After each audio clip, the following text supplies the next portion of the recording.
Assalamualaikum warahmatullahi wabarakatuh.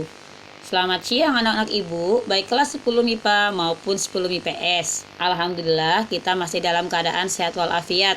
Sehingga walaupun lewat portal daring kita tetap bisa melaksanakan KBM ya. Semoga pandemi ini cepat berlalu. Baiklah, karena kemarin waktu minggu kemarin sudah menyelesaikan KD 3.2, kita akan melanjutkan materi kita yaitu KD 3 ya, yang berjudul peran pelaku ekonomi dalam kegiatan ekonomi ya. Siapa saja pelaku ekonomi ya? Ada produsen, ada konsumen ya. Ada distributor ya. Nah, sekarang kita membahas tentang peran pelaku ekonomi dalam kegiatan ekonomi ya.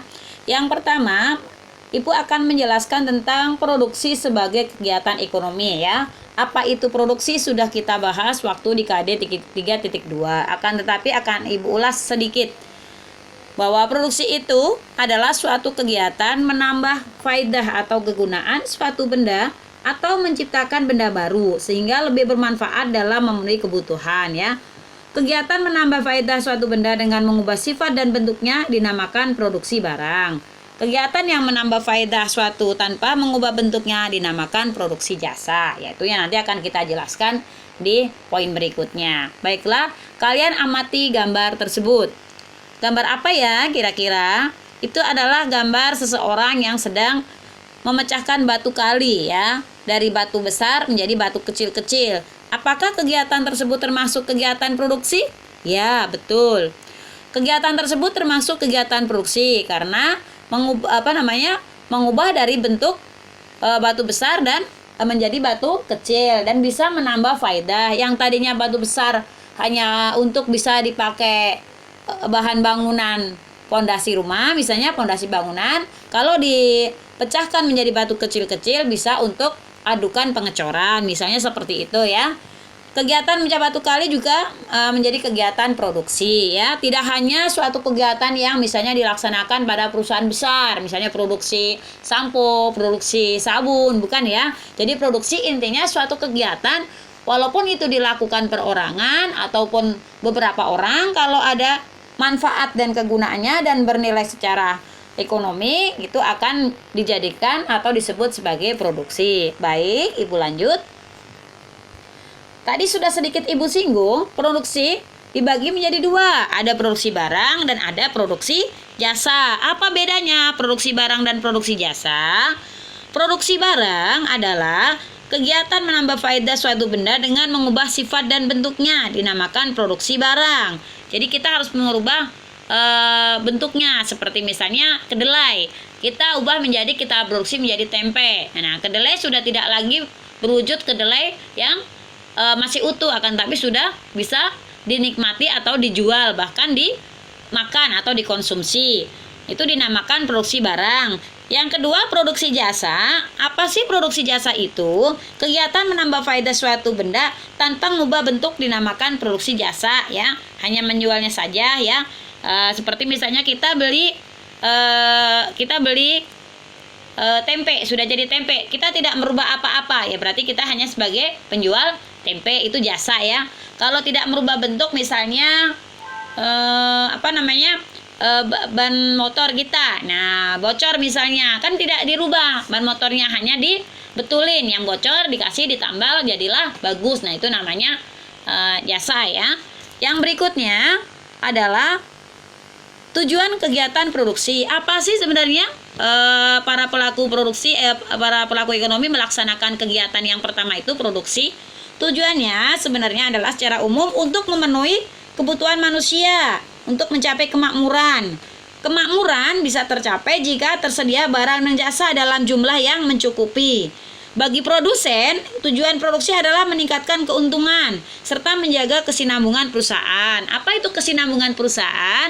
Itu adalah keberlangsungan perusahaan supaya perusahaannya tetap eksis, tetap berjalan, tidak bangkrut. Nah ya, mengapa bisa dikatakan untuk menjaga kelangsungan hidup perusahaan? Ya, kalau tidak ada produksi, perusahaan tidak ada pemasukan, tidak ada pendapatan atau tidak ada penghasilan.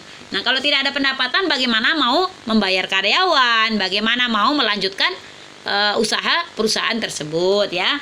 Jadi tujuannya adalah kalau secara umum memenuhi kebutuhan manusia untuk mencapai kemakmuran ya. Mencapai kemakmuran bisa didapat apabila terpenuhi kebutuhannya ya. Tapi kalau untuk seorang produsen atau sebuah perusahaan, tujuan produksi itu adalah untuk mencapai atau untuk mendapatkan keuntungan serta menjaga keberlangsungan perusahaan. Tujuan produksi itu adalah untuk menyediakan berbagai benda pemuas kebutuhan ya. Kalau misalnya bagi konsumen atau masyarakat, ya seperti itu tujuannya, supaya kebutuhan kita ada yang menyiapkan, ada yang menyediakan, seperti itu. Oke, baiklah Ibu lanjut yang berikutnya. Nah, di bawah ini ada beberapa faktor produksi, ada 4 ya, akan Ibu jelaskan satu demi satu.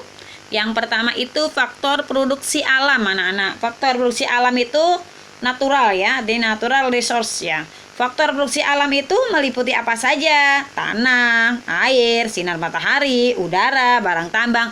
Intinya faktor produksi alam adalah faktor-faktor yang sudah memang tersedia oleh alam. Yang kedua, faktor produksi tenaga kerja atau labor ya. Berdasarkan kualitasnya, tenaga kerja itu dibedakan menjadi beberapa. Faktor produksi tenaga kerja ya tenaga kerja atau karyawan atau pegawainya. Dibedakan menjadi beberapa? Menjadi 3. Pertama, tenaga kerja yang terdidik. Nah, yang kedua tenaga kerja yang terampil. Nah, yang ketiga tenaga kerja tidak terdidik dan tidak terlatih atau serabutan. Kalau menurut sifatnya, tenaga kerja dibagi menjadi atas tenaga kerja rohani dan tenaga kerja jasmani. Nah, tenaga kerja terdidik ya seperti kalian bisa lihat, guru, dokter, perawat ya. Itu namanya tenaga kerja terdidik, akuntan, ya, jaksa. Nah, tenaga kerja terampil, nah, misalnya kayak ahli lasnya, terus arsitektur, nah ya memang dia terampil ya, praktek ya. Terus apalagi ya, bengkel mobil, nah seperti itu. Kalau tidak terampil, tidak bisa servis ya. Seperti itu. Yang ketiga, tenaga kerja yang tidak terdidik dan tidak terlatih. Ya mungkin kamu bisa lah sebutkan ya yang pokoknya asal kerja. Nah, biasanya yang tidak sekolah tinggi, hanya SD, bisa tukang kebun.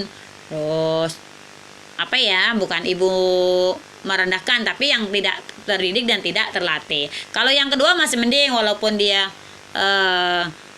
pendidikannya tidak khusus, tidak tinggi banget, tetapi dia terampil ahli dalam bidangnya. Baiklah, kita lanjut untuk faktor produksi yang ketiga, faktor produksi modal atau kapital. Modal adalah benda-benda hasil produksi yang digunakan untuk proses produksi barang-barang dan jasa lain. Fungsinya untuk apa? Modal sebagai penunjang dalam mempercepat atau menambah kemampuan dalam memproduksi. Atas dasar sumbernya, modal dapat dikelompokkan menjadi modal sendiri dan modal asing. Kalau modal sendiri ya berarti modal yang kita punya dari diri kita sendiri, tidak pinjam ya. Kalau asing ya berarti bisa pinjam dari bank, bisa pinjam koperasi dan lain-lain ya. Atas dasar bentuknya, modal dapat dikelompokkan menjadi modal konkret dan modal abstrak. Modal nyata ya sama modal abstrak. Atas berdasar pemilikan modal, ada modal individu, ada modal masyarakat atau umum. Individu berarti perorangan. Atas dasar sifatnya, modal dapat dikelompokkan menjadi modal tetap dan modal lancar ya. Mungkin nanti akan saya ringkaskan pakai Microsoft Word, akan dikirim lewat portal Dik juga ya. Ini hanya secara garis besar aja kalau PPT, tapi penjelasannya harus dengarkan dari penjelasan Ibu. Yang berikutnya, faktor produksi keahlian atau skill ya. Entrepreneurship ya, atau faktor keahlian memimpin ya, memanajemen.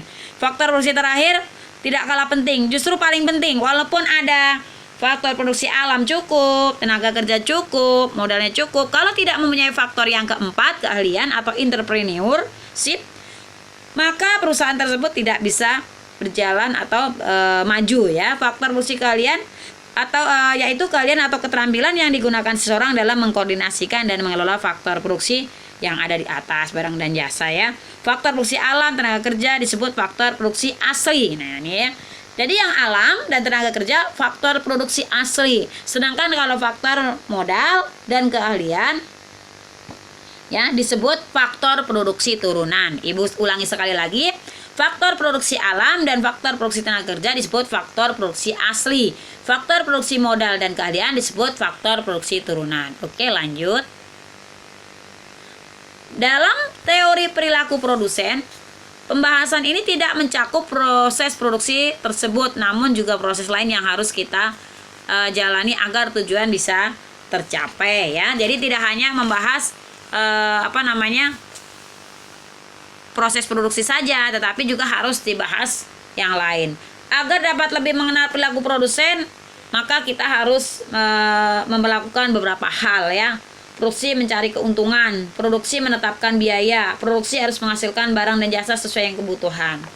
Ya, yang berikutnya, banyak sekali komponen biaya yang harus diperhitungkan ya. Nah, jadi harus biaya produksinya banyak yang harus diperhitungkan. Kalau dalam produksi tidak hanya yang penting dapat untung, tetapi proses produksi itu akan banyak sekali komponen biaya yang harus diperhitungkan. Yang berikutnya, untuk mempermudah pengukuran biaya yang beragam tersebut, kita dapat mengelompokkan biaya menjadi biaya tetap dan biaya variabel yang akan dirumuskan atau diumpamakan seperti pada rumus berikut. TC artinya total cost atau total biaya. Total biaya sama dengan fixed cost. FC adalah fixed cost, biaya tetap. Nah ya. VC artinya variable cost. Jadi kalau bahasa Indonesianya adalah total biaya sama dengan biaya tetap dan biaya variabel. Bahasa Inggrisnya TC sama dengan FC plus VC. Total cost sama dengan fixed cost plus variable cost. Ya. Secara umum penerimaan dapat diartikan sebagai sejumlah uang yang diterima oleh masyarakat dari berbagai sumber, ya, seperti itu. Ya, berikutnya jenis-jenis penerimaan itu ada penerimaan total, ada penerimaan marginal, dan ada penerimaan rata-rata. Apa itu penerimaan total? Apa itu penerimaan marginal? Apa itu penerimaan rata-rata? Nah, nanti akan dibahas ya. Tadi kan sudah bahas biayanya. Total biaya sama dengan biaya tetap plus biaya variabel ya. Nah, penerimaan juga ada 3. Ada penerimaan total, penerimaan marginal, dan penerimaan rata-rata. Nanti untuk lebih jelasnya kita akan belajar ngitung-ngitung minggu depan, insya Allah ya. Materi ngitung-ngitungnya akan saya ajarin ya dari rumus tersebut. Mungkin untuk pertemuan kali ini sampai cukup di sini dulu ya, karena kalau kebanyakan nanti tidak masuk semua di otak, sayang malah.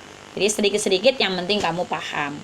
Terima kasih atas perhatiannya. Mohon maaf apabila banyak kekurangan. Wassalamualaikum warahmatullahi wabarakatuh.